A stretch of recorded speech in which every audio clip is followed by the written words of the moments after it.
So, we're preparing for Easter. Easter is always a wonderful time when we look at the walk of Jesus. And so I wanted to start with the sermon. This is when Jesus began his teachings to his people. And the Sermon on the Mount, any Bible scholars out there, we have the Beatitudes, we've got him explaining the Ten Commandments, we've got him talking about how to pray and how to pray and how to connect with God. So this is a massive amount of instruction that he's given to mankind. And most of it you've heard just in your walk in Christendom. You hear bits and pieces of it. So I wanted to look at it metaphysically today. Everything that he says is about us creating active participation with God. Everything in that is active participation. It's not rules. It's not fast for 6 weeks. It's activities that you can do to bring God greater into your world, a greater participation. So I wanted to share with you first the metaphysical Beatitudes. Blessed are, remember all the blessed are's? Blessed are those that mourn, they shall be comforted. Well, energetically, there is meaning behind those words. And the people of his day understood exactly what he was saying. We understand the energy of them. And even when you dissect the language, it validates the energy of what he is telling them to do. So I wanted to share that with you today. These are the guidelines he gave to the people. Blessed are the receptive, for they will feel God's presence and hear God's counsel. Okay? Blessed are they who are not happy with what is. As they align with God, they will see greater. Breathe it in. Blessed are those who don't fight with the world, for they will come to own the world. Blessed are those who live as God's child, for they will grow to see that all are God's children. Blessed are those who forgive, for they will be forgiven, and they will learn not to judge. Blessed are they who seek clarity and love, for they will find God. Blessed are they who seek to live in harmony with life, for they will be living as children of God. Blessed are those who are willing to stand for a new belief, for they will create a new world. And blessed are you. It actually says you. It changes. It's not those anymore. Blessed are you, when you shine the light of God and impact the world, for you are increasing the presence of God. Now, when I read those to you, do they not feel uplifting and empowering?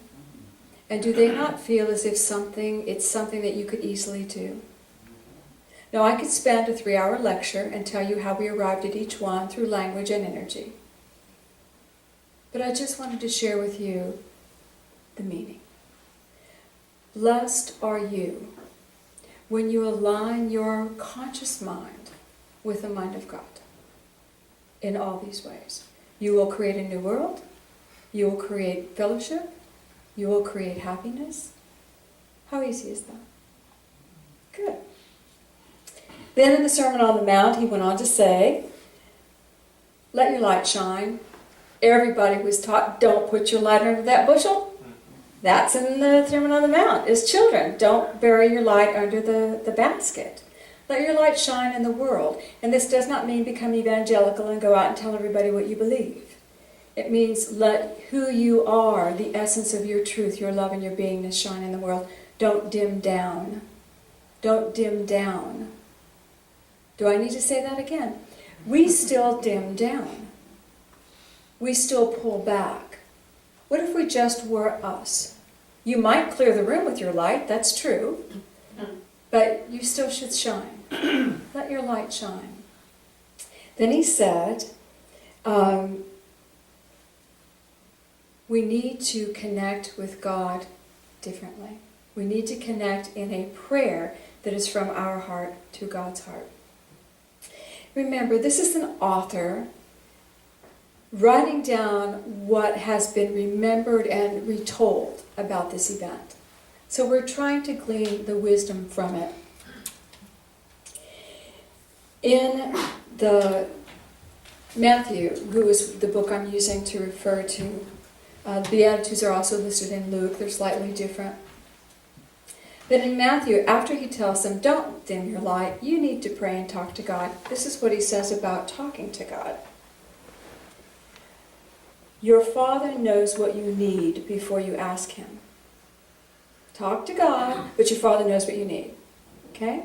Then he says, observe the birds of the sky, for they do not sow, neither do they harvest, nor gather into barns, and yet your Father in heaven feeds them.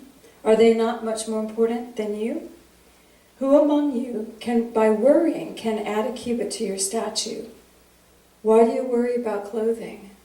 Observe the flowers, how they grow. They don't get tired. But I say to you that not even Solomon in all of his glory was arrayed like one of these. If God clothes in such fashion the grass of the field, which today is and tomorrow falls into the fire, is he not much more mindful of you, O little faith? Do not worry about what you will eat or drink. Your Father in heaven knows all these things are necessary for you.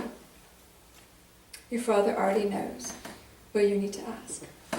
And then he says, ask. Chapter 7. Ask and it shall be given to you. Seek and ye shall find. Knock and it shall be opened unto you. Ask. Okay. Specific instructions. God cares for all of life. Remember in Exodus, when Moses is talking with God and God says, I am that I am. I am that I am literally means I am all that you will ever need. I am the fulfillment of every man's desires. I am that I am. If God is all that we will ever need, and God cares for every little inch of life, and God wants to care for us, God knows what we need before we ask, why do we have to ask? Why do we have to ask? The reality is we live in a beautiful universe. You are already getting everything that you can receive. By the law of attraction, by the law of energy, everything that you believe is already coming to you. We live literally in this space where everything is already ours. Why do we have to ask? Are you content? Are your needs met? Are you allowing every single desire and need to be met? It's coming to you as it can come to you. He is trying to teach us to ask. As we turn our energy to God and we ask for something from Creator, we are now lifting our vibration up to a higher space. So greater can come to us than we of ourselves can receive. Do you understand? We live in a world where all of our needs are met. All that we allow to be met will be met. All that we allow to be met will be met. But when we turn and ask God, we lift out of our little self, out of our beliefs, and we say, this is a desire I have that I have not yet been able to bring to myself. Help me. Lift me. Let me now touch the greater to bring greater into my world. How simple is this? And we live in the universe where all of our needs are cared for. All of our desires are fulfilled. So what will happen when we open up? We will expand and we will become greater and we will receive greater. So, you guys getting that? So are some of you going, well, I'm asking, it's not happening. Do you ever have that feeling? I ask and ask and ask and it's not happening. You might want to really look at what it is you're asking for exactly. What do you want to experience and what do you want to learn? Some of us are asking to know who we are. Do you ever wonder, just who am I? Who am I in this world? Who am I? We have known people who struggle with that identity, and some of them bring to themselves wonderful beings of light who challenge them, who tear them down, who remind them that they are not worthy, just so they can find out if it's true. You know? Yell at me so I know. You know, and we draw that to ourselves so we will eventually find out who we are.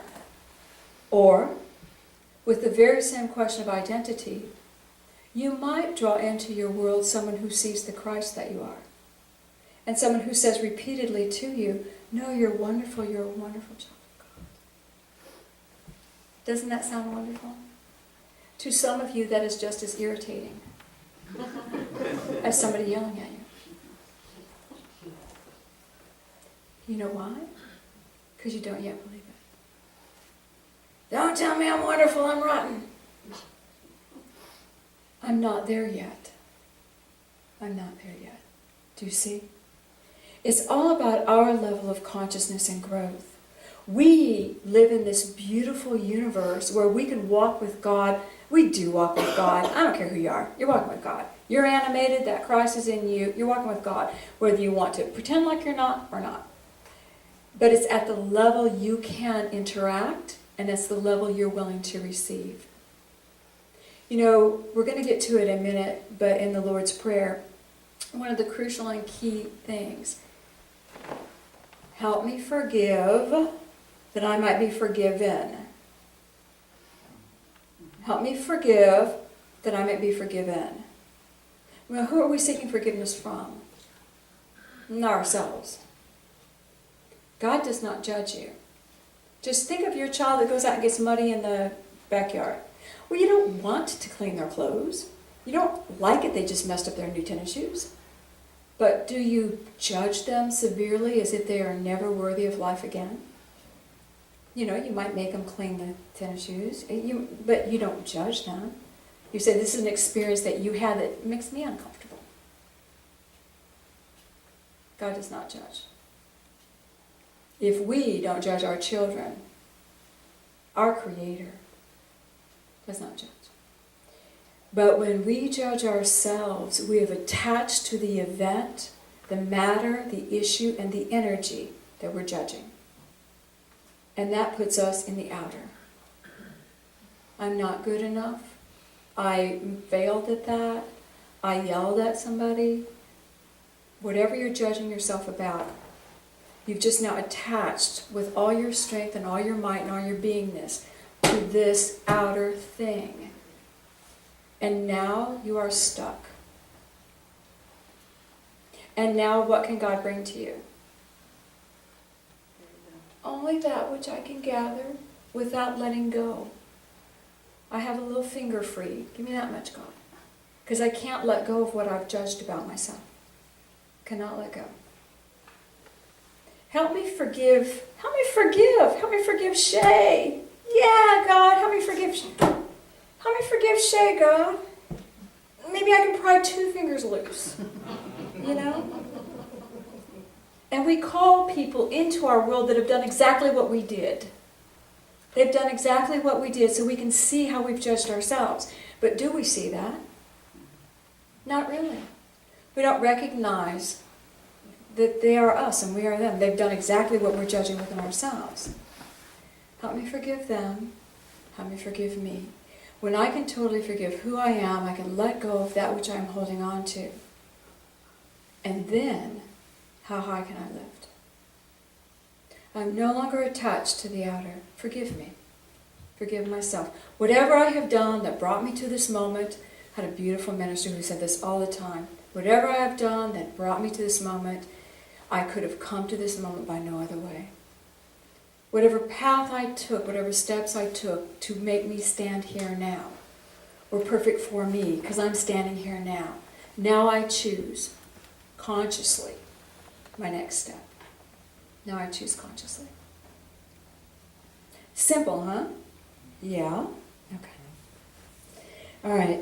All of the teachings of living in this beautiful energy of God are all based on the principle of nonviolence, harmony, love, and peace. Can you feel that? God never says, stand up for your belief in something of this world. Just be my child. Jesus never says, stand up for your belief against something in this world. Stand up from your heart. Be my child. Don't fight for your position. Just be my child. Walk in love and walk in peace. When we even say that, don't you feel a harmony just moving through you and through your energy field? If I'm walking in harmony, love, and peace, and non-violence, non-conflict, then when anyone says anything to me that is unlike my state, I will lovingly respond instead of throw a wall up or attack. And we're taught to wall, and we're taught to attack. Even metaphysicians, we all do this. We tend to wall. Oh, let me walk over here because you're upsetting my sweet peace here. Instead of, oh, really? You're on my path. How'd you get on my path? How did your hostility get on my path? Okay, well, maybe I need to just love you while you're on my path, not disturb my peace, not attach to your upsetness, and just flow this way. I know that what I'm saying is very basic, right? Mm-hmm. And everybody understands it, right? Yes. It is the key to truly living heaven on earth. And we understand it really, really well here. And you guys are going to be nice to each other as soon as we're finished. And we're all going to get hugs. And it's going to be great. You're going to go out into your world. And someone's going to say something. And are you going to let your light shine? Yes. Or do you need to tell them what's up? Do you need to tell them where they could be? Do you need to correct them? Excuse me, you're being a little too angry? Or can you just be you? If we live in a world where the rate of vibration dominates what you receive, your level of consciousness creates what you receive. By maintaining your level and not moving out to attach to the outer, not judging self, not judging, you will stay in the flow. By attaching, you block. By judging, you block. Simple? Mm-hmm. Okay. The prayer is the Lord's Prayer that we just did. Oops.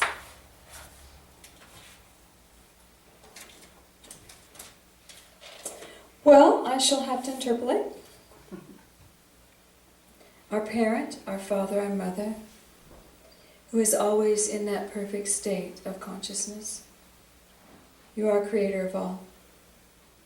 We ask that your will is done on earth so that we can live with you. Supply all of our needs. We know you are a source.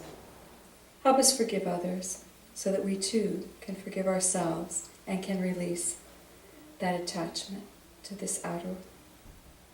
I choose your world. Help me stay on my path.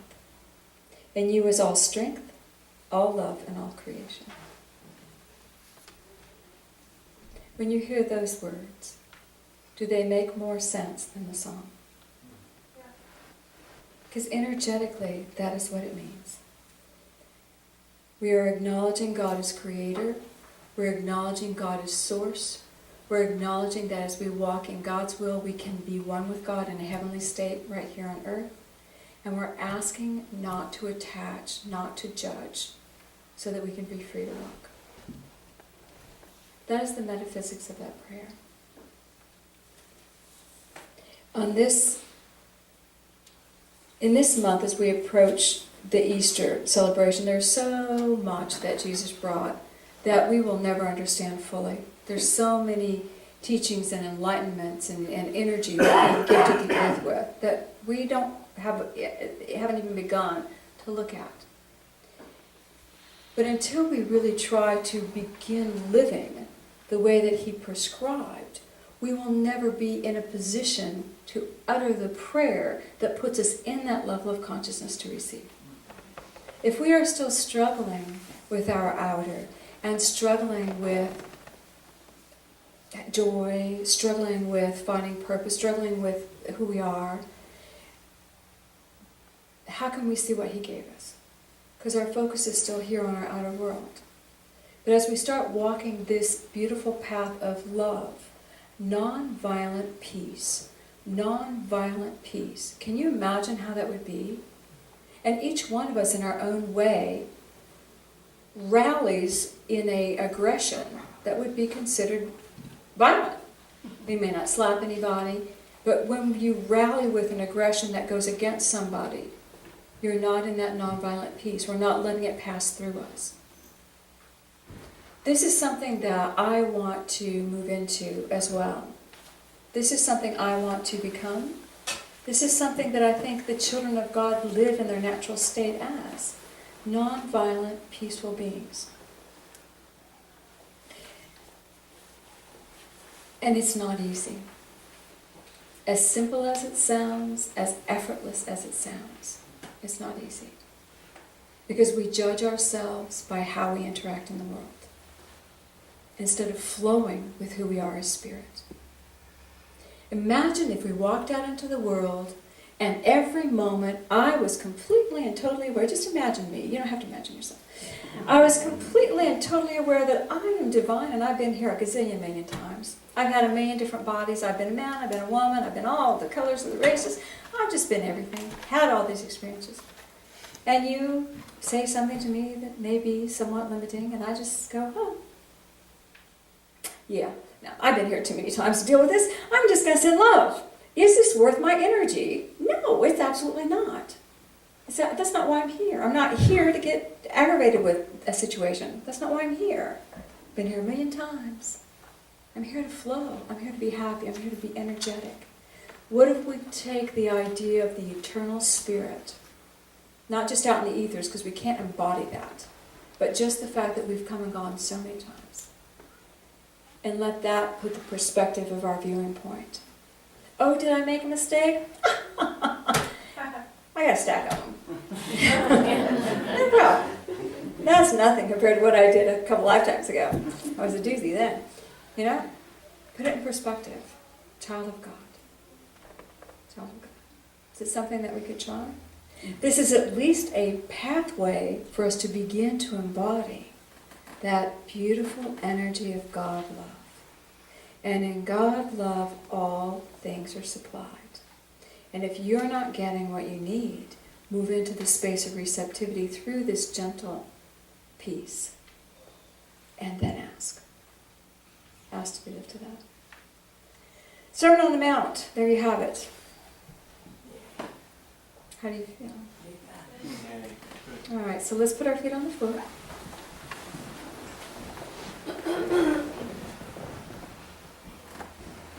See a beautiful light coming over you.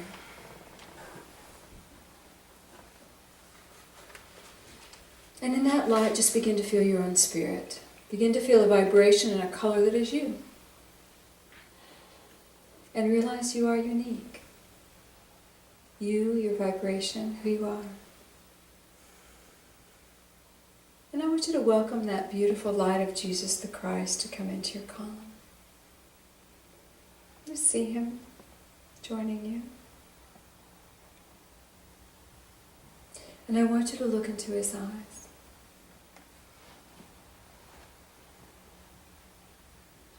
Feel your vibration. Hold his hand. And if you would like, ask this question.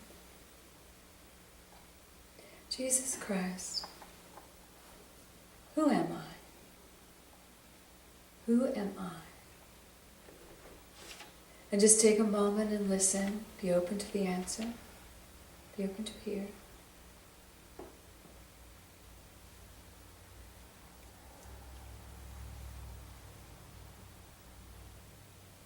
And now ask, how can I be that light I am on this earth? What can I change about myself? What can I enhance about myself to become that light?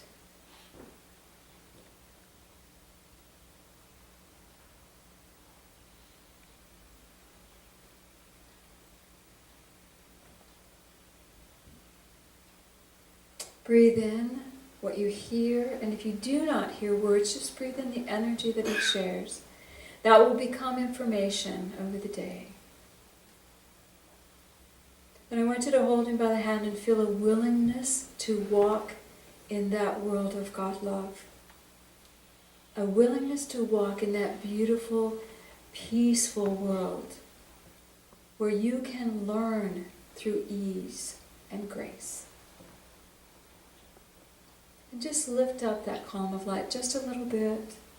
And as you do, feel the beautiful angelic support that is with you always. And realize you are not alone. Your light, your uniqueness, your I am is a gift to this world. And all that you will ever need is right there for you. And you will choose how you learn. And you will be loved as you choose. Feel the support and the peace. And just take Jesus Christ by the hand. And in your mind, just repeat these words. God, I open to you. I seek to walk in your world on this planet. I seek to release all judgment of self. You are my source. You are all love, all creation. Let me walk in your world. Breathe. Feel that beautiful love from Jesus Christ.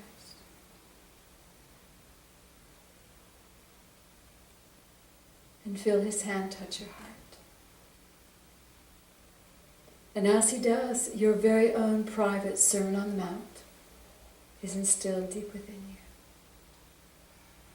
you. You are the beloved child. Breathe and very gently let yourself come down that beautiful column of light. Coming back into your chair. Feeling the Christ still with you, your heart open and awake. And let's just let your light shine. Just see your light shining in this room, in this space. Father, Mother God, we are ready. And we ask for abundant, abundant good. And so it is. Breathe. And when you're ready, you can gently open your eyes.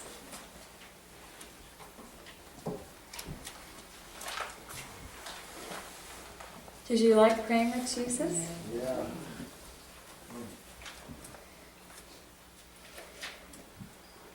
Love. Always. Walk in love. If we could go out and do that for a week, what powerful changes could we make?